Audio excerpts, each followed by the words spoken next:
안녕하세요. 사진 찍는 회계사 김용호입니다. 지난번에 발생주의 설명하느라 잠깐 유형자산의 감가상각에 대해서 다룬 적이 있었는데, 관련해서 이제 좀 더 이해를 심화시키기 위해서 오늘은 그 대상인 유형자산이 어떤 자산이고 또 어떻게 측정을 하고 또 어떻게 제거를 하는지 설명을 해드릴까 합니다. 유형자산의 감가상각이 사실 되게 중요한데요. 그거는 다음 시간에 별도로 다루도록 하겠습니다.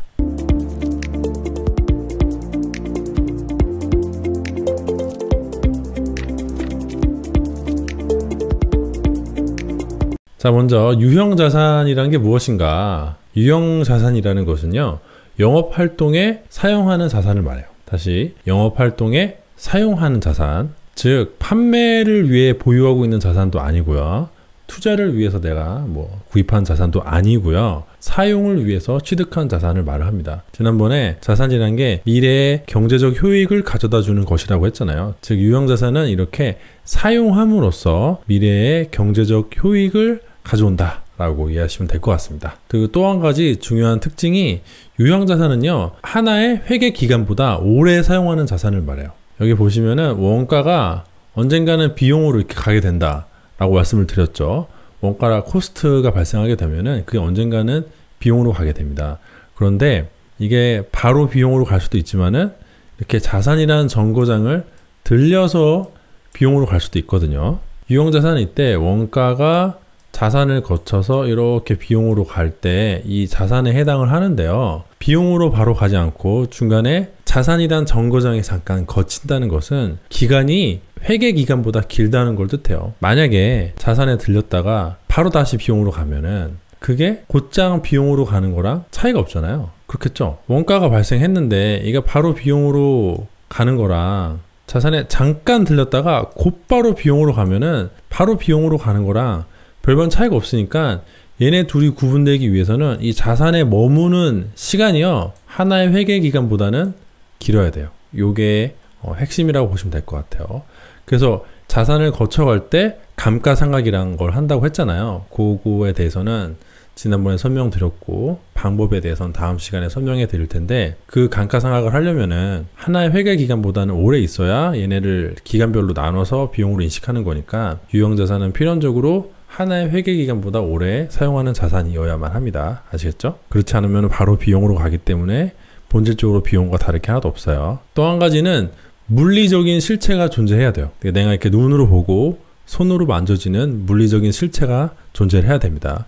그렇지 않으면은 그게 유형자산이 아니라 무형자산이겠죠. 예를 들어 특허권이나 지적재산권 같은 법적인 권리는 그게 나한테 권리가 있다는 걸 알겠는데 물리적인 실체가 없잖아요. 그런 경우는 이제 무형자산이고, 유형자산은 자동차나 건물처럼 물리적인 실체가 존재해야 됩니다. 아시겠죠? 자, 이때 유형자산의 종류가 뭐가 있을까 간단하게 살펴보도록 할게요. 첫 번째가 토지. 토지가 가장 중요한 유형자산 중에 하나입니다. 이 토지가 뭐냐? 이건 그냥 땅이에요, 땅. 제가 설명할 게 없습니다. 땅은 뭔지 아시죠? 이 토지가 다른 유형자산하고 한 가지 구별되는 특징은 감가상각을 하지 않는다는 것이에요. 토지는 오래 들고 있는다고, 내가 그 토지를 오래 사용한다고 가치가 없어지지 않잖아요. 농경지나 이런 거 생각하시면 안 돼요. 사막화 돼가지고 가치가 없어질 수도 있지 않나요? 라는데 그런 측면이 아니라 그 토지 자체보다는 그 토지 위에 뭔가를 건물 같은 거 올려서 사용을 하기 위함이니까, 건물을 올리기 위한 토지로서의 가치는 지구가 박살나서 없어지면 모르겠지만, 또 해수면이 높아져 가지고 토지가 물에 잠겨버리면 모르겠지만, 그게 아니고서야 그런 비상식적인 지구가 없어진다거나 아니면은 육지가 물에 잠긴다거나 하는 비상식적인 상황이 아니고서야 토지는 오래 사용한다고 가치가 없어지지 않아요. 그래서 토지는 감가상각을 하지 않습니다. 감가상각을 하는 자산을 상각자산이라고 하고요, 감가상각을 하지 않는 자산을 비상각자산이라고 하는데, 토지가 아주 대표적인 비상각자산이라고 보시면 될 것 같아요. 자, 이제 그 다음은 건물인데, 건물은 그 자체도 당연히 건물이지만은 수도나 전기, 냉난방 시설같이 그 건물 안에 딸려있는 부속 설비 있잖아요. 건물하고 분리될 수 없는 애들. 건물에 있는 수도를 건물과 분리시킬 수는 없잖아요. 그런 것도 같이 건물의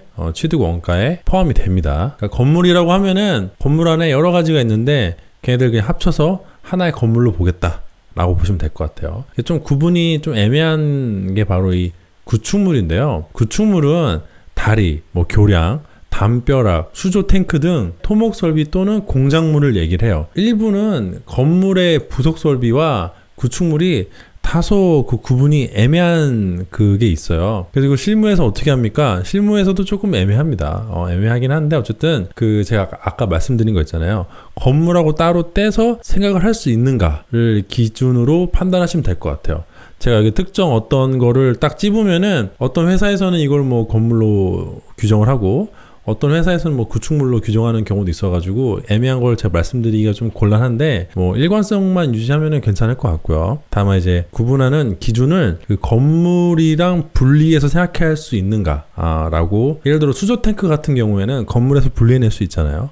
그런 거는 구축물이다 라고 생각을 하시면 될 것 같습니다. 이건 조금 애매한 측면이 있어요. 그 다음에 이제 기계장치. 기계장치는 뭐 생산용 기계, 공장에서 사용하는 기계들 있잖아요. 반도체 생산 설비 요즘에 한창 핫하죠. 그런 것도 이제 기계장치고요. 뭐 사무용 컴퓨터 등도 기계장치라고 보면 될 것 같습니다. 그의 기타 자산들이 존재하는데요. 그 외 기타는 뭐 여러 가지가 있어요. 차량 운반구도 있고, 항공기도 있고, 선박도 있고, 사무용 비품도 있고, 뭐 공기구, 뭐 망치나 뭐 이런 것도 있고요. 그래서 이런 것도 기타 자산이라고 보면 될 것 같아요. 대표적인 게 토지부터 기계장치라고 보면 될 것 같고, 여기 밑에는 약간 좀 마이너한 자산이라고 보면 될 것 같은데 항공사 입장에서는 항공기가 마이너하진 않겠죠. 어쨌든 기타 자산이라고 이렇게 묶어놨습니다. 제가. 그리고 또 특이한 것 중에 하나가 건설 중인 자산인데요. 예전에는 건설 가계정이라는 명칭을 사용했는데요. 요즘에는 건설 중인 자산이라고 합니다. 이건 이제 유형 자산을 건설하기 위해 들어간 원가인데요. 관련해서 밑에서 자세하게 설명해 드릴게요.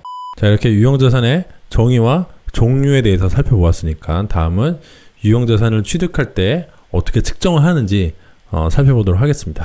일단 유형자산의 최초 취득 원가는 어떻게 측정하는가, 코스트를 어떻게 잴 것인가를 보면은 구입 가격과 직접 관련 원가 이 두 가지로 구성이 된다고 보면 될 것 같아요. 구입 가격은 여러분들 생각하시는 그냥 그 구입 가격이에요. 내가 사려고 지불한 가격. 다만 이때 관세나 세금은요 더 해야 돼요. 예를 들어 내가 직구를 한다고 TV를 $1,000짜리를 들고 오면은 거기에 따라서 관세도 붙고 그런 거는 구입 가격에 더 해야 돼요. 그리고 매입 할인하고 리베이트 등은 빼줘야 되고요. 느낌 오시죠? 구입을 하느라 들어간 돈은 더하고 매입 할인하고 리베이트 된 거 이런 거는 빼준다. 이해되시죠? 그래서 그렇게 더하고 뺀 순액으로 구입 가격을 정하면 됩니다.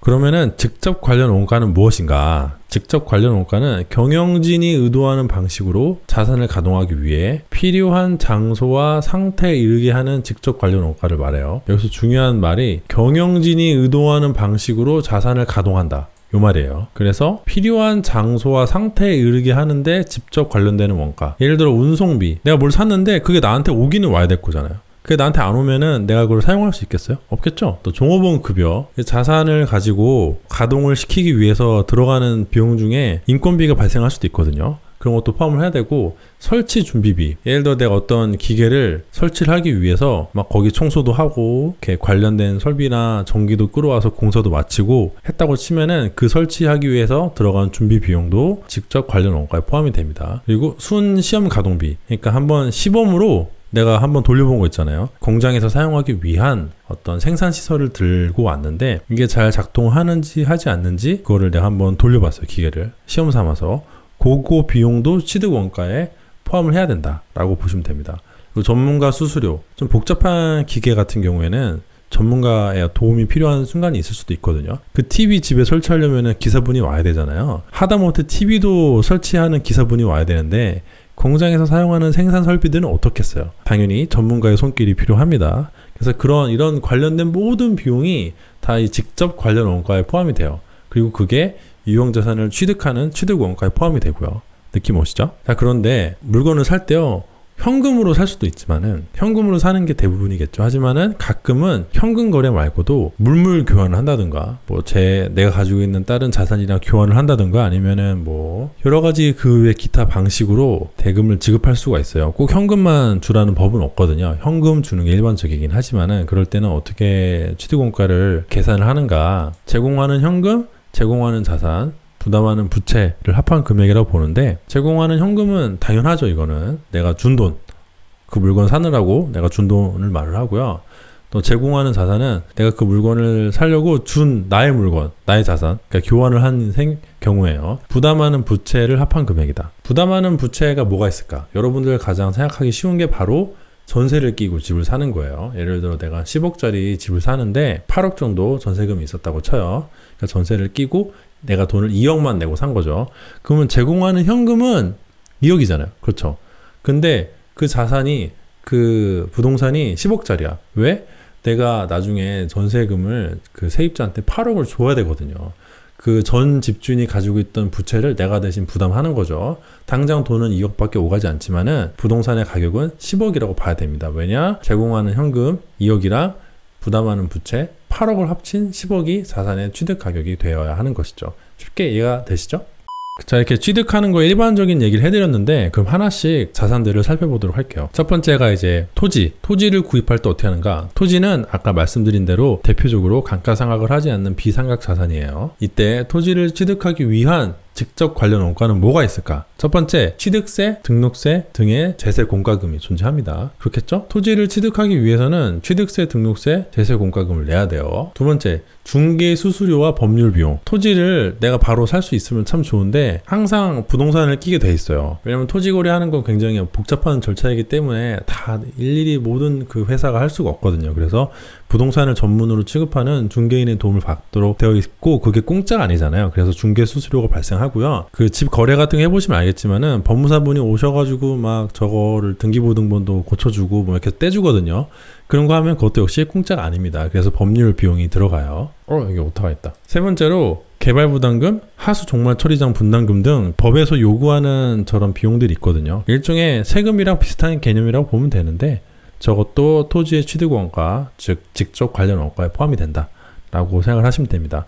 여기 나와 있는 게 전부가 아니라요. 이런 식으로 내가 그 토지를 취득해서 내가 원하는 방식으로 사용하기 위해서 들어가는 모든 비용을 직접 관련 원가라고 보시면 될 것 같습니다. 아시겠죠? 다만 애매한 게 좀 있어요. 포인트가 진입 도로 개설하고 뭐 도로 그거 포장하고 조경공사하고 이런 게 있거든요. 그러니까 건물을 새로 지었으면은 그 건물까지 진입하는 도로를 짓거나 그 도로를 뭐 새로 포장하거나 뭐 이런 경우가 종종 생기는데 일단 구분을 어떻게 하는가? 첫 번째가 내용 연수가 영구적이거나 유지 보수가 지자체 책임인 경우가 있습니다. 뭐 조경공사 같은 경우는 내용 연수가 영구적이진 않겠죠? 그런데 도로 개설하고 도로 포장하면은 무한하진 않겠지만 그래도 도로의 내용 연수 자체는 없다고 보는 게 맞잖아요.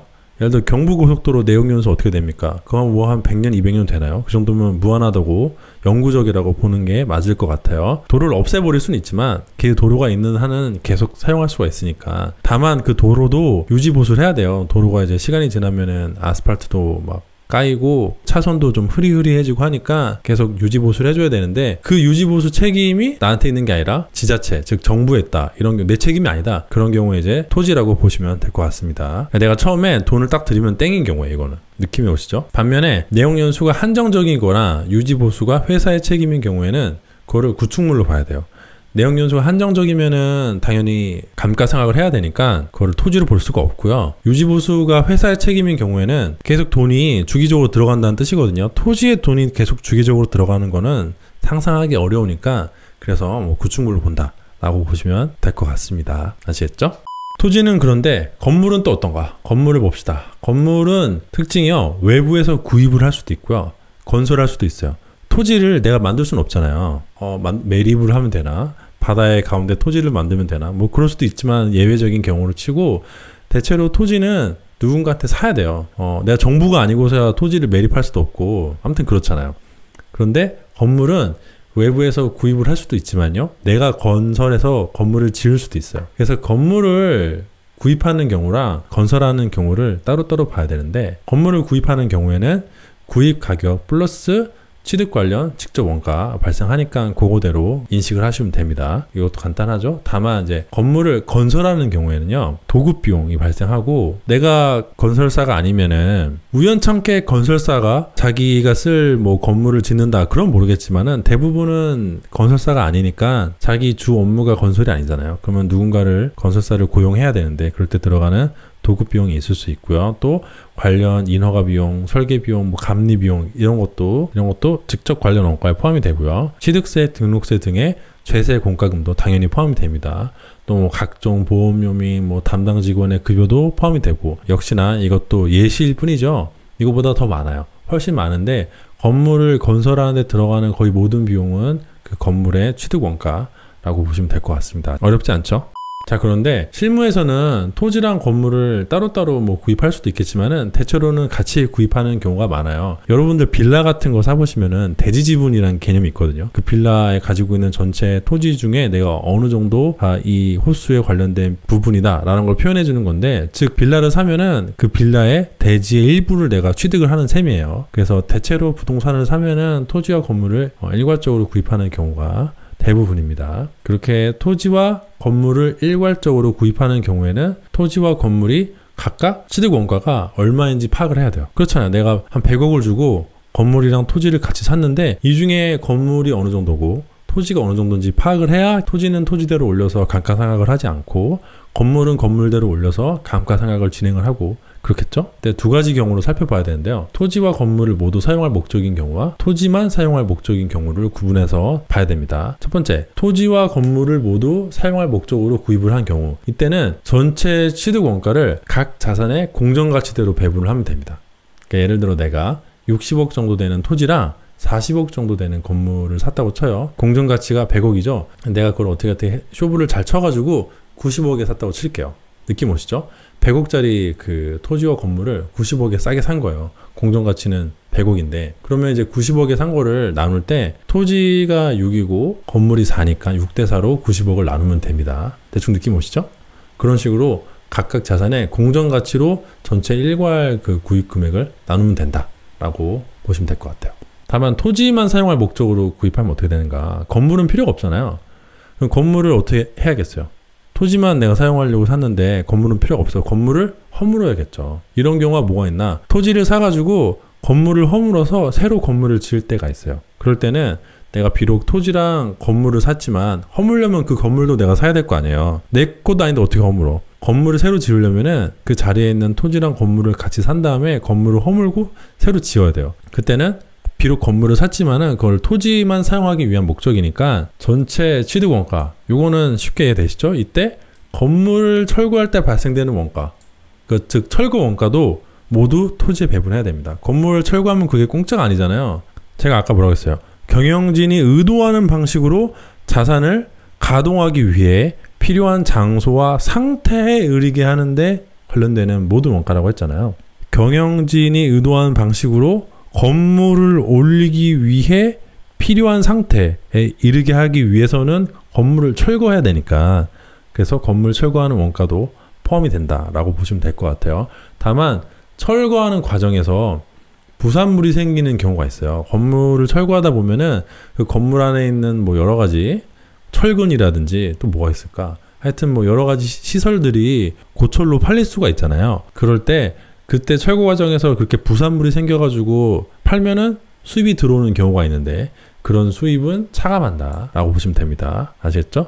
철거하는 데 들어가는 비용은 더하지만 철거하는 과정에서 발생되는 부산물의 수입은 빼준다. 그래야겠죠? 한 1억을 들여서 건물을 허물었는데 남은 자재나 고철 같은 거 팔았더니 한 2천만 원 받았어요. 그러면은 1억에서 2천만 원 빼서 8천만 원만 더하면 된다 라고 이해를 하시면 됩니다. 자, 이렇게 하면 유형자산 취득하는 데에서는 설명을 드렸고요. 보론으로 몇 가지 보고 오늘 강의 마치면 될 것 같아요. 첫 번째가 이제 아까 말씀드린 건설 중인 자산. 유형자산은 외부에서 구입하는 게 아니라 스스로 생산할 수도 있어요. 그렇죠? 이 경우에는 건설 중인 자산으로 계상을 했다가 완성이 되면 유형자산으로 대체를 하면 될 것 같아요. 근데 저 건설 중인 자산이라는 게 꼭 건물일 필요는 없어요. 건물이 아니어도 건설 중인 자산으로 계상을 합니다. 예전에는 이거를 건설 가계정이라는 명칭을 사용했는데 지금은 건설 중인 자산이라고 보시면 될 것 같아요. 아시겠죠? 일단 건설을 할 때는 건설하는 도중에는 계속 돈이 들어가잖아요. 그럴 땐 이런 식으로 회계 처리를 해요. 들어간 돈 현금이 오른쪽에 대변에 들어오면 현금 차감이잖아요. 현금을 빼주면서 그거만큼 건설 중인 자산에 더해줍니다. 그러다가 건설이 완료되면 어떻게 회계 처리하는가? 마지막에 들어간 현금까지 마지막 순간 그 현금까지 건설 중인 자산에 엎어준 다음에 위에 있는 건설 중인 자산 다 빼고 건물로 바꾸면 돼요. 그러니까 여기 이 건설 중인 자산을 모두 빼주고 대신에 건물을 하나 새로 인식을 한다라고 보시면 될 것 같아요. 누차 말하지만 이게 꼭 건물일 필요는 없습니다. 그렇지만 여러분들이 학생이시라면 아마 문제는 대부분 건물로 나올 거라고 생각을 합니다. 오늘 강의는 살짝 좀 지루하죠? 예, 저도 하면서 약간 지루할까봐 걱정이 되는데 이제 후속 원가랑 재고 두 가지만 하면 돼요. 금방 하면 끝나니까 기운 내시고 또 진행을 해보도록 할게요. 이게 후속 원가라는 게 뭐냐면은 유형자산을 사용하다 보면은 어쩔 수 없이 추가적인 지출이 발생하게 돼 있어요. 돈이 좀 더 들어간다.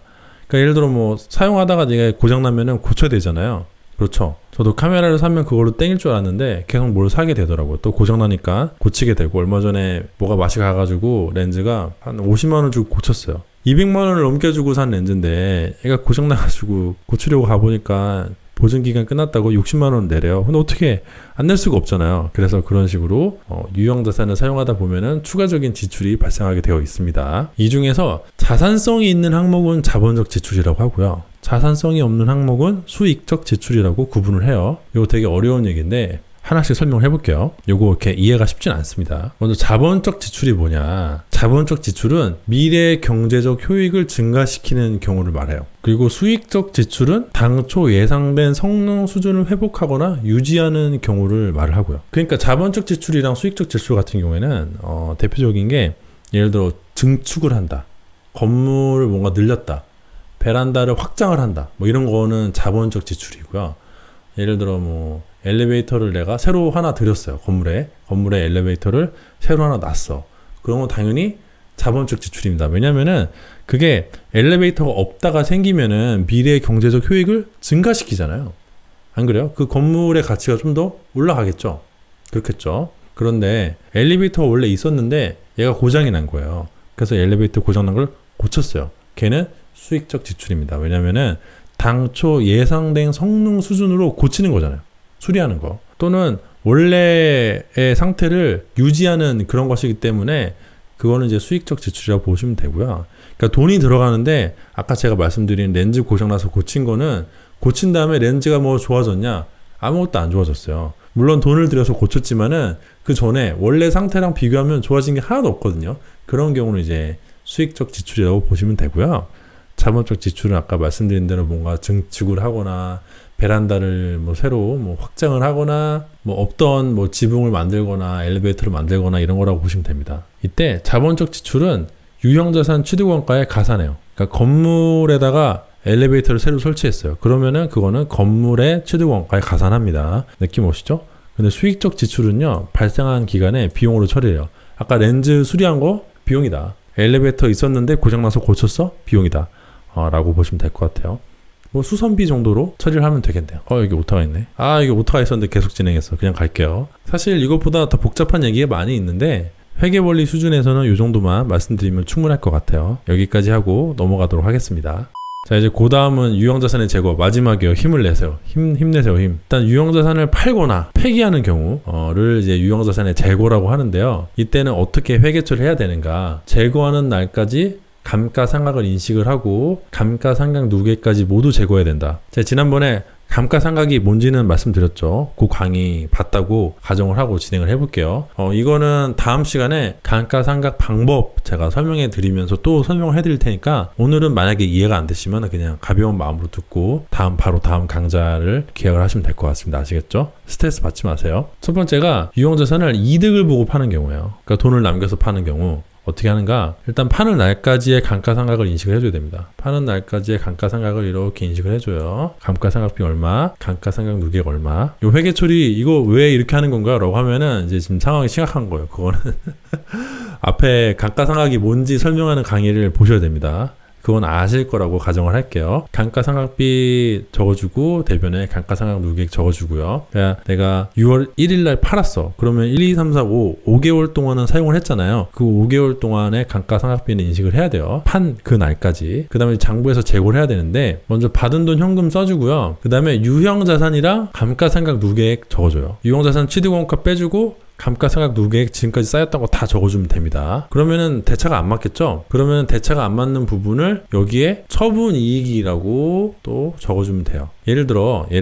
400원짜리 유형자산이 있고 감가상각 누계액이 300원이 있어요. 그럼 이거 장부가 얼마예요? 취득원가 400원인데 감가상각 누계액 300원 있으면은 장부가가 100원이죠? 그런데 내가 돈을 얼마를 받았다? 200원을 받았어요. 100원짜리 물건 팔면서 200원 받은 거야. 그러면은 유형자산 처분이익 당연히 100원 나옵니다. 이래야 500으로 대체가 맞겠죠? 대충 요런 분계라고 보시면 될 것 같아요. 반면에 손해를 보고 팔면 어떻게 되는가? 손해를 보고 팔면은 감가상각비 인식하는 건 똑같습니다. 요거 똑같은데 장부에서 제거할 때 유형자산 처분 손실이 이쪽에 생기겠죠. 차변에 처분 손실이 생기겠죠. 아까랑 똑같은 예시를 설명을 해드리자면 유형자산 400원짜리고 감가상각 누계액 300원 있었는데 그럼 장부가가 100원이죠. 100원인데 돈을 50원을 받았어. 100원짜리를 50원에 판 거야. 안 팔려가지고. 그러면은 처분 손실이 50원이다. 그래야 얘네가 차대변이 400으로 또 대차가 성립이 되겠죠. 네, 오늘 강좌는 여기까지 이해를 하시면 될 것 같습니다.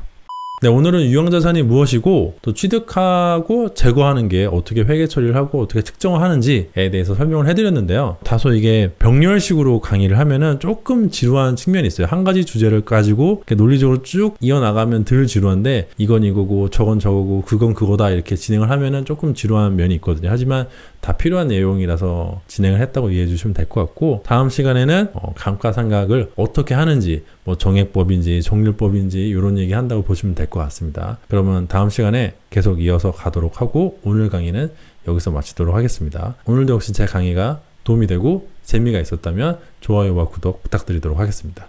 감사합니다.